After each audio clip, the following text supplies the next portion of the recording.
G'day viewers, it's time for the news. The Train Sim World 3 Roadmap October update for 2022, released on the 6th in Great Britain and the 7th in Australia. As usual, I'm reading this to you for all accessibility, so perhaps you don't like to read long articles, perhaps you can't. Perhaps you just want someone to read it to you. Whatever the reason, I'm here for you. So let's start with the TLDR, Too Long Didn't Read, summary. And this is a quick summary for those who don't want to go through the whole article. There are more details on all these points within the roadmap. There are 4 new entries into the roadmap: a new UK route, a new US locomotive, a new German route, another new UK route developed by Rivet Games. Work continues on Train Sim World 3 improvements, including the Addons Manager, save game, and more. The preservation crew will become the special projects team with new and improved focus. Now, I'm glad this isn't an Australian company, because in an Australian company, if you get into the special projects team, it means you've been fired, but you just don't know it. I'm sure that's not the case in the UK. The much anticipated HST on Livery Designer update is coming. That will be popular. And if you watched the TSW stream, then which will be repeated as a video on YouTube, should be up by now, you can see some examples that Adam was working on, which are quite cool. Alan Thompson Simulations joins the TSW partner program setup. Alan's a pretty interesting character, so that'll be interesting. He's got a lot of really cool content in Train Sim Classic, so let's see how that translates into Train Sim World 3.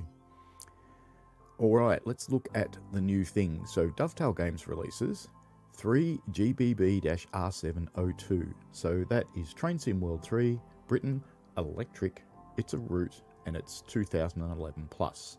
So there's a thing for decoding these codes. The second one, 3 DBB-R603, well, that's Train Sim World 3 again, a German route, it's electric again, and it's 1991 to 2010. The last one there, which they're saying is US Loco, 3NBB-L7, that is USA Electric Locomotive 2011 plus. So it's quite recent. In the partner program releases, there's 3 GBB-R7, so that's actually pretty much the same as the first one. So it's Britain Electric, it's a route, it's 2011 plus, so it's contemporary. And we've got the 420, which has been hanging around for a little while. I know that's because Make has been incredibly busy doing work on the Dovetail TSW3 content. In the special projects team, there's HST Livery Designer compatibility for Great Western Express. There's some more audio improvements for the DBBR187. I actually think that the audio came up quite well after the last update. There's still some people that don't like it because they think it should sound like a 185. But, you know, go watch some videos of that thing. Its audio actually is really annoying, so the fact that it's really annoying is prototypical. It's really annoying, but it's prototypical. Should you change it and make it less annoying? From a drivability perspective, maybe, but from a reality perspective, yeah. Anyway, and remaining preservation crew releases for TSW2. No time frame on that yet, though, I notice. Peninsula Corridor and Oakville Subdivision passenger services are still on their list. They did talk about in the stream why those things weren't released, and they had some timetable issues. And they were also looking into the feedback they got that wasn't as favourable about bringing the Baby Bullet over to Oakville. I personally don't mind that, because you could go and make your own livery, and you could run the thing as though it was Go-Via, which DST can't release it that way because they don't have a license. Alrighty, core features. The Addons Manager, which was previously known as the PS5 DLC Limit Fix, save game improvements, red light / dispatcher improvements, and performance optimization. Let's get into the details. It's nearly the happy 1-month birthday to Train Sim World 3. Oh well, when you got a new baby, you celebrate, I guess. We're still in the throes of post-launch improvements, the first of which came last week, and you can check it out with the link. I did actually release the patch notes as a video, so go and have a look at that if you need to. And included re-implementing the save game toggle. More on that below. And we wanted to start by once again thanking everyone for their ongoing feedback for the new save game. We've been delighted to see how many people have been helping each other out and providing positive, constructive feedback our way. We're capturing as much as we can to improve, fix, and enhance your experience. Just a quick note on feedback. When you are giving feedback to anybody, put it in the frame of, this is what happened to me, this is why I don't think it's right or I don't like it, and this is what I would like it to do. That's the best way to give feedback on a developer experience when you're trying to get something changed. If you just pop in feedback that says, I hate it, nothing's ever going to change because you're just not specific enough. You need to be quite specific if you want changes done. Alright, on to the fun stuff. We've added new stuff to the roadmap. Whilst we'll be revealing the details in due course, you can use the ID codes provided in the roadmap listing to get an idea of what we might be planning. I just did that above. So to summarise, new UK route, new US locomotive, new German route, new UK route, developed by Rivet Games. As usual, we're not providing timelines for any of these at this point, and we'll be providing more information when the features and content are locked in. In this month's roadmap, we'll also be providing you with some more information on longer-term TSW3 improvements, including save game, accessibility, eye adaptation, performance, and more. A new section in which we'll be covering our third-party developer updates, some exciting HST-related Livery Designer news, and more on the Preservation Crew's new role in this brave new world of TSW3. Shall we get to it then? Yes. Train Sim World 3, what's next? We've grabbed an update for you on lots of different Train Sim World 3 improvements, and here's a quick summary that you need to know. Loco add-on bundle. We launched the RHTT, that's Railhead Treatment Train, which is kind of a maintenance train that cleans off the leaves and ice and stuff from the tracks. The DB-BR 182 disc block, or as I call it, the Flying Banana, and the Santa Fe F7, which is the War Bonnet cigar, on Tuesday, and we will be monitoring your discussions around them. One of the immediate things you mentioned was the size of the spray on the RHTT wagon. We have an update currently in testing that makes the spray significantly larger, even at high speeds, as you can see in the images below, and this will come in a future update. Yeah, I certainly noticed that when I streamed it, that the spray was quite unobvious, really. There's a couple of images showing an increased amount of spray taken. Looks like a very low resolution player. The plan is that these logos, when relevant, will layer into future content. There's a little bit of that layering now. It does actually turn up in Cathcart, for example, but it turns up with, I think it's the Right 66, but it's got all wagons instead of the RHTT train. But anyway, save game update. As previously mentioned, last week we added in a save game toggle in the settings menu, allowing you to enable the same save game experience you experience with Train Sim World 2. A quick reminder that if you experienced any issues while using it, please report them on this thread, and there's a link so we can investigate. And same sort of deal, what happened, why you think it's wrong, oops, accidentally scrolled then, and what you think it should have done. Very important. But we know we can improvement, so a first batch of improvements are in testing and plan to be released in the next game update, all being well. These won't solve every issue, but should address a number of core issues we've been able to identify, so we're expecting a marked improvement. Also with that update, based on your initial feedback, we'll be adding the save button to the footer of the pause menu, making it easy to use. That's particularly important for consoles, because without it on consoles, they've got to move a few screens and do some stuff and then come back. It's a bit painful. We'll continue to investigate the individual issues, but progress is being made, and we look forward to bringing you it in an update soon. Addons Manager. Work is underway to port the Addons Manager to Train Sim World 3 after releasing it in Train Sim World 2 in September. We've had good feedback so far and are ironing out any teething issues players have been experiencing so far in TSW2 and incorporating them into the TSW3 version. When we're happy, it'll go into a build for release. UI, settings, toggles. We've seen so many great responses to the new Train Sim World 3 user interface or UI and player experience, and we want to keep improving it.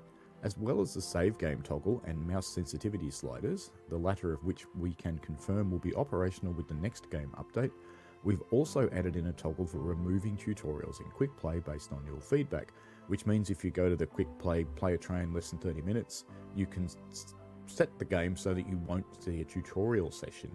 You'll only see real services or scenarios. I like that. I think that's a good idea. But we're not going to stop there. We continue to make bug fixes and improvements to the user interface for each update going out. Here are some of the areas we're looking at improving in future patches. This list is by no means exhaustive. Route names for similar locos will be added to the train select menus and livery designer screens. Yay! Based on player feedback. That was a little bit Wallace, wasn't it? So you'll actually be able to see when you've got 5,766.2s, or their other variants, what route it's actually for. So even the individual loco packs do actually have a home route. And it's important if you're using it in scenarios, or if you're building a livery for it, to pick the right one so you actually see the thing. Very cool. And we're also seeing in Livery Designer which ones they are for. Also kind of cool. The new user interface with the routes for each loco included changed icons for go via and stop to make them more intuitive. Finally. So if you're not sure what I'm talking about here, and well, if you can see the pictures on this video, fantastic. If you're just listening, then I'll describe it to you. The stop in location icon and the go via icons in the game have always been the same. And the number of times that I stop at a go via, it really drives me up the wall. And there are times when you think it's just a go via and you go, no, it's a stop, and then you've got to stop and come back so you can complete the objective. And sometimes you can't come back because you've gone through a signal and then you're just stuffed. So I'm really happy that these are changing. Yay! And what they're using is a hand saying stop in a stop sign shaped object and an arrow for go via. That seems to be relatively sensible from a UI perspective, or user interface perspective, I should say. No more bloody acronyms. The new icons for go via and stop. We added the pause menu button prompts back so you can save from any pause menu tab. Completing training modules, scenarios and services will show them as complete in their journey mode as well. That's good. So there's now cross-play back between the services and the journey mode. That disappeared in Train Sim World 3. We had it in 2. So good thing that's back. An issue where the 2D map widget in the menus used inverted controls, i.e. pressing up would pan you down, will be fixed. An issue where the segment duration times were disappearing when selecting an item in journey mode will be fixed. And slightly further down the line, saving your sort by setting so when you return the game is already sorted to what you previously set to. That's nice. Upgrading the search bar functionality so special characters are returned when the EN keyboard equivalent is used. So they're talking about umlauts and the other accents that you get on some international characters. An example would be searching for Castle Wurzburg. If you type in W-U-R-Z, you will not find Castle Wurzburg, because the U is an umlauted U with the 2 dots on top. So that's good. Adding an option from the Where Next screen to return back to the Training Center loco list if the player has just completed something via the Training Center menus. Yay, so you can stay in the Training Center. And a final note, we've seen your feedback on the grayed out color when an item is selected in the menu screens. This, as well as a slightly different issue whereby 2 options are presented and it's not clear which is the selected one, are being investigated by the user interface team, but falls into the further down the line category of improvements, as there are a lot of user interface components to consider when making a change like this, and we want to ensure that the team have the time to recommend the right improvements and agree with the wider team the next steps. Keep sending us through your suggestions. Yeah, that one's a difficult one. So a lot of people were saying just make it green, but there's a whole community of people that can't see green, it's just grey to them. So yeah, you need to pick your colours and your UI changes very carefully to make sure that the game remains accessible to everybody. Performance improvements. Performance is another area we're looking to target on an ongoing basis. Investigations are continuing. A member of the team has been dedicated to performance analysis and where it can be improved for all platforms. You'll see these trickle through in future updates starting with TSW3 core routes. That's a pretty cool idea.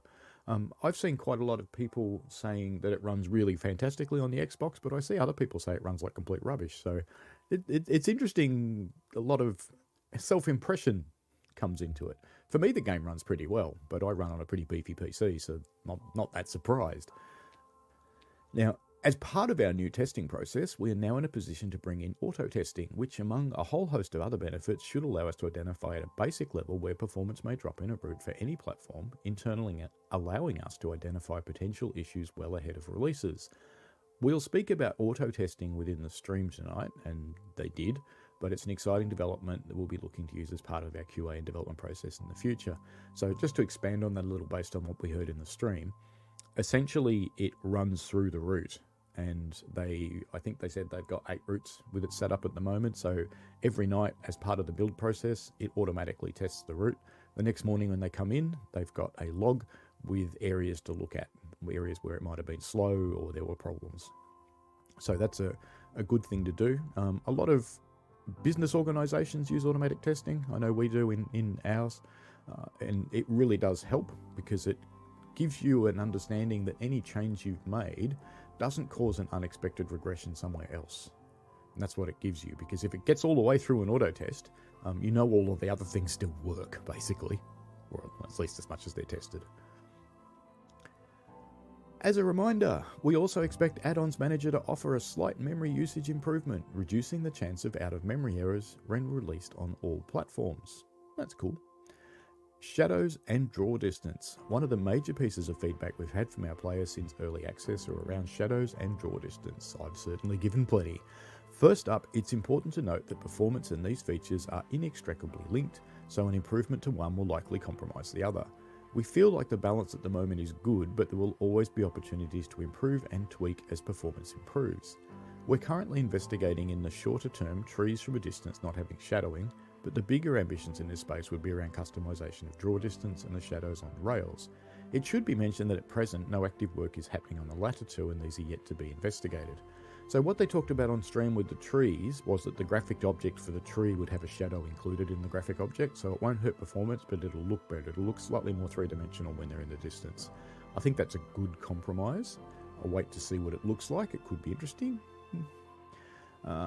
Now, the shadows on rails, I personally think they suck from inside the cab. From outside the cab, no, they're fine, they're nice. But when you're inside the cab, I mean, would it be possible to not draw them? Because they're appearing right in front of you. It's just kind of awful. If you didn't draw them at all, I actually reckon they'd be kind of cool. It looks a little bit like TSC, I suppose, Tram Sim Classic, but it, to my mind, would actually look better than having the shadows and sleeper shadowing and the depth improving right in front of you, because it's too close to the locomotive. It'd be better to not have it at all. It should be mentioned that at present no active work is happening on the latter two, so that's an important consideration. So they're thinking about it, but they're not doing it. So it's an ambition thing, so don't expect it soon. Accessibility. We are continuously working on making Train Sim World 3 more inclusive by implementing additional accessibility options.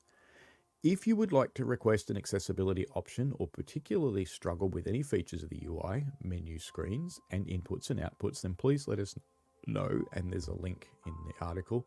I'll copy that link and put it in the description. Hopefully I'll actually remember this time.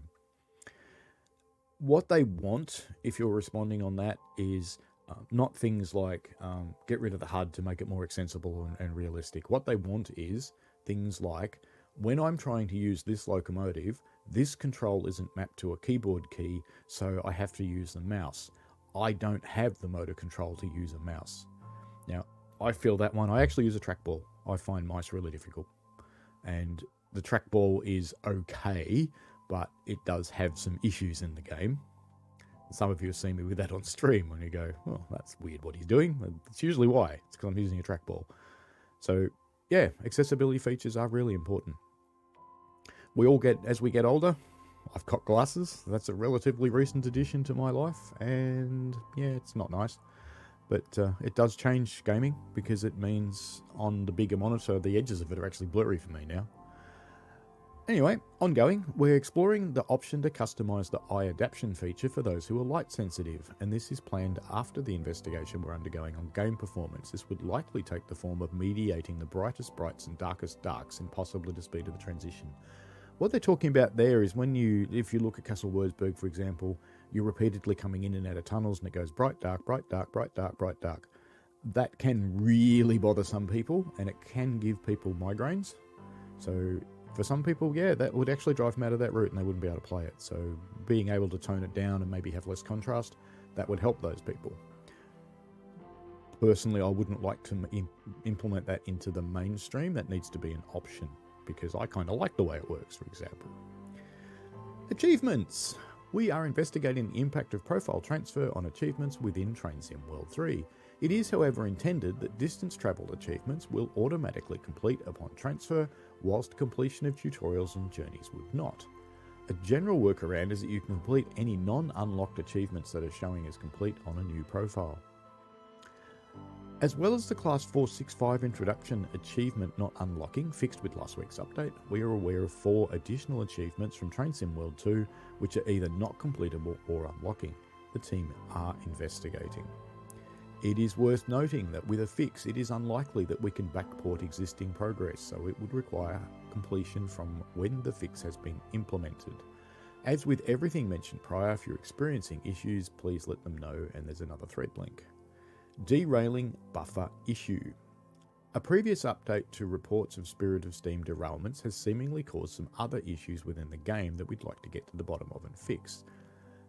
An issue whereby braking sharply in some circumstances caused derailing is already being investigated, with unexpected and AI derailments next on the list. At this stage, we're not sure whether buffer clanging is related, but here's where you can help. It's super helpful for us as we start to review individual instances and what might be causing this for your input. If you've experienced one, please head to a thread link and let us know, using the prompt we've mentioned in the thread title post to provide us with as much information as you can. Cool. Preservation Crew Special Projects Team Update. In August's roadmap, we talked about providing you with more information on what the next steps for the Preservation Crew would be.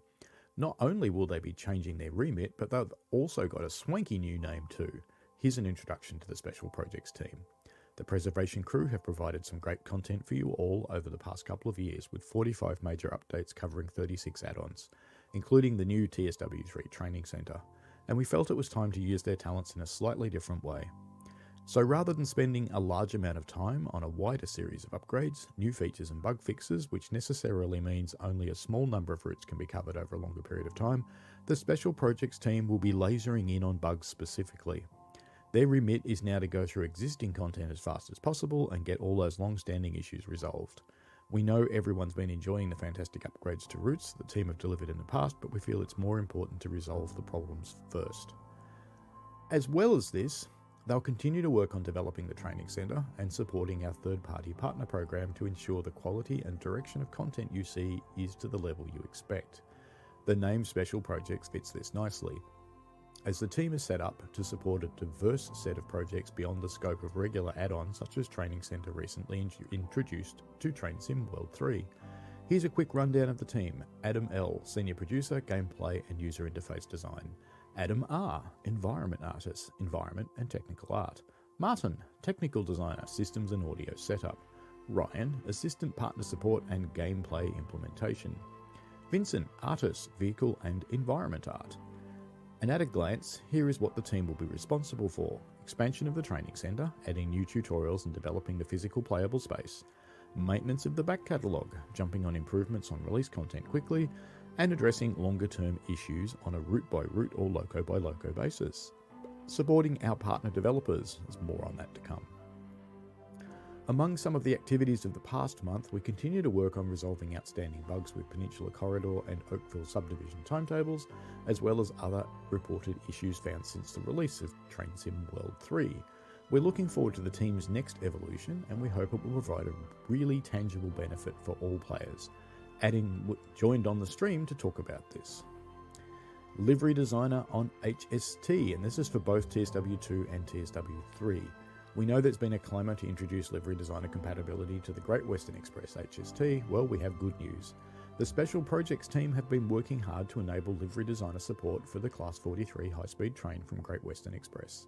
While this project is well advanced, it is not yet finished. Currently, the train is having test liveries applied, both real and fictional, to review applications and ensure at least a good degree that we think players will want to do is achievable. And there's some example photos showing some of the livery things that they've done with the editor and how they're making it work. Provided here are screenshots from one such test livery. It does feature some errors that will need to be resolved before release, but we're really excited to see the availability of this train in Livery Designer, and we hope you are too. So it's depicting the Intercity 125, which, you know, pretty much every kid from the 1970s and 1980s probably had a Hornby one in their train set, so they're probably looking forward to it. And there's some more pictures of the HST 125. Interesting to see if they're releasing that in the game, actually, or is it just coming out as a livery? Excuse me. All right. The train, well, is the answer. The train will appear in the Livery Designer as 2+4 and 2+7 and 2+8 formations, as well as the Class 43 locomotive on its own. Now, what that 2+4 means is 2 locomotives, so 2 power cars and 4 cars, or 2 power cars and 7 passenger cars, or 2 power cars and 8 passenger cars. This train's actually a little bit interesting, depending on which way it's going. So the power cars are actually identical. They're just facing opposite directions, but only the front car powers. Only the front one powers the train. The back one doesn't. The back one provides the electricity for the carriages. When they go the other way, the back one, which is now the front one, just to be confusing, powers the train, and the other one provides the electricity for the carriages. It's a strange setup, but you know, that's how it is. Anyway, finally, as part of enabling the ability to implement custom liveries on this train, we will be removing the long-defunct blue HST from Train Sim World 2 and Train Sim World 3. That's the unlogoed one, so that's good, and we're getting a real one that's also good. Actually, one thing about that, a lot of people have probably, through the external means, modding, have built liveries on that one. They're probably a bit sad. Oh well. Anyway, third-party developer partner program update. Rivet Games, Skyhook Games, Just Trains, and Train Sim Germany are all working on new routes that come with new trains, though they're only focused on electric and diesel traction. We have only added content to the roadmap where the content is progressed to a suitable level, though. Both Train Sim Germany and Just Trains have seen expansion of their teams working on TSW developments in recent weeks. We're really excited to welcome a new partner to the Train Sim World environment, Addons Thompson Simulation. They already have an extensive catalogue of high-quality Train Simulator Classic releases, so we look forward to what they will bring to the Train Sim World franchise. And here's a little blurb from them. Addons Thompson Simulation is a team of rail enthusiasts who have found great enjoyment in exploring their passions producing headline projects for Train Simulator Classic, focusing mainly on the West and East Coast mainlines, Chatmoss and Fen lines. We have built up a strong community of like-minded rail and train enthusiasts and operate one of the largest third-party DLC sites and social media groups for TS Classic. We have strong relationships and a good history of working within the United Kingdom rail industry, and following on from the development of Train Sim World 3, we're excited to be bringing some of this expertise and experience to a range of new products, which we are confident will push the boundaries of what's possible. We are also working with yet another partner who will bring a new country to the Train Sim World lineup. More on them in the future. Be cool if it was Australia, but I'd be a touch surprised. Details of all... could be New Zealand. Details of all partner developments will be announced and discussed in due course. We are working with Skyhook Games on upgrading the DB-BR187 audio, and it is now on our roadmap for the Preservation Crew / Special Projects team. New Journeys expansion. Thanks for your patience as we've been building new store pages and uncoupling the content from their TSW2 routes. Our plan is for the add-ons to be available individually and as a bundle before the next roadmap. If you already own the bundle in Train Sim World 2, you will of course be entitled to it in Train Sim World 3.